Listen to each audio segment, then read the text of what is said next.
दोस्तों अक्सर कहा जाता है कि हिजरत में बरकत है और ये बात काफ़ी हद तक दुरुस्त भी मालूम होती है। आपने इंसानों की हिजरत के बारे में तो अक्सर सुना होगा, लेकिन क्या आप जानते हैं कि जानवर भी एक बहुत वसी पैमाने पर हिजरत करते हैं, जो कि अमूमन खुराक और माहौल की तब्दीली के लिए की जाती है। दोस्तों अफ्रीका वसी जंगलात, मैदानों, दरियाओं, सहराओं और पहाड़ों की सरजमीन है। अफ्रीकी मुल्क तंजानिया में दुनिया का सबसे बड़ा मैदान सेरेंगेटी पाया जाता है। गांव हिरन और ज़ेब्रा लाखों की तादाद में यहाँ घास फूस चरने के लिए इकट्ठे होते हैं। एक अंदाजे के मुताबिक 20 लाख गांव हिरन और 50,000 से जायद ज़ेब्रे एक साथ यहाँ हिजरत करते हैं। दोस्तों इनकी हिजरत का मकसद ताज़ा घास और पानी का हुसूल है, और ये हमेशा बारिशों का पीछा करते हैं, यानी जहाँ जहाँ बारिशें बरसती हैं ये जानवर लाखों की तादाद में इस मुकाम का रुख करते हैं।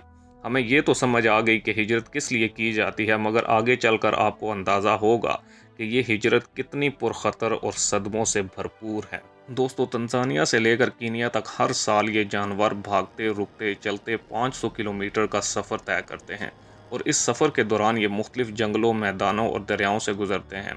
तादाद में लाखों होने की वजह से शिकारी जानवरों के लिए भी ये नादर मौका होता है, जो हर साल इस हिजरत का बेसब्री से इंतज़ार करते हैं। अगर बात की जाए शेरों की, तो इनका मखसूस इलाका होता है जिसमें शेरनियाँ घात लगाकर आने वाले मेहमानों का इस्तकबाल करती हैं। दोस्तों अंग्रेज़ी में एक फ़िक्रा बड़ा मशहूर है कि सेफ्टी इन नंबर्स, मतलब जितनी तादाद ज़्यादा होगी बचने का मौका भी ज़्यादा होगा। ये जानवर बरसात के महीने में किसी ऐसे मैदान में इकट्ठे होते हैं जहां वाफर चारा और पानी दस्तयाब होता है। मौके की नज़ाकत के तहत ये जगह मिलाप के लिए बेहतरीन है। कुदरत का करिश्मा है कि लाखों मादा गांव हिरन एक साथ मिलाप करती हैं और एन एक साथ बच्चे जनती हैं। दोस्तों हिजरत करते बचते बचाते ये जानवर तंजानिया और कीनिया की सरहद पर बहते दरियाए मारा पर पहुंचते हैं, जिसका बहाव काफ़ी तेज़ होता है और किनारा काफ़ी ढलवान नुमा होता है। इस दरिया को खूनी दरिया भी कहा जाता है, क्योंकि इस दरिया में सैकड़ों दरियाए नील के मगरमच्छ पहले से घात लगाए होते हैं। दोस्तों दरिया के दहाने पर पहुंचकर पहला जानवर हिम्मत करके पानी में छलांग लगाता है तो फिर सारा रेवड़ इसकी देखा देखी पानी में कूद पड़ता है।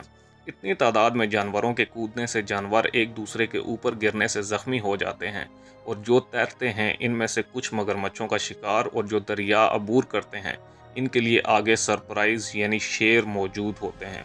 इन सब खतरों के बरक्स इस कदर ज़्यादा तादाद में ये जानवर कुछ ही जाने गंवाकर अपनी मंजिल कीनिया के मैदानों में पहुंच जाते हैं। दोस्तों मारा दरिया में इनकी लाशें फैल जाती हैं जिनको मगरमच्छ खाते हैं, मगर हज़ारों की तादाद को ठिकाने लगाते हैं कुदरत के चमार यानी गिद्ध।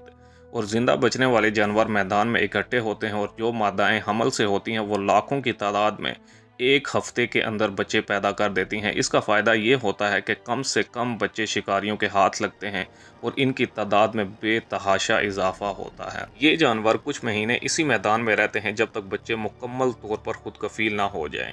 फिर दोबारा इनकी हिजरत तंजानिया सेरेंगेटी की तरफ होती है, जहाँ से इन जानवरों ने आगाज़ लिया था। ये अजीम हिजरत हज़ारों सालों से ऐसे ही जारी है, इसमें कोई फ़र्क नहीं आया। अपनी नस्ल को बढ़ाने और गोश्त खोर जानवरों को खुराक की फराहमी के लिए अल्लाह ताला ने ये कानून बनाया है। दोस्तों मज़ीद इन्फॉर्मेटिव वीडियोज़ देखने के लिए मेरे चैनल को लाइक करें, सब्सक्राइब करें एंड कमेंट करें।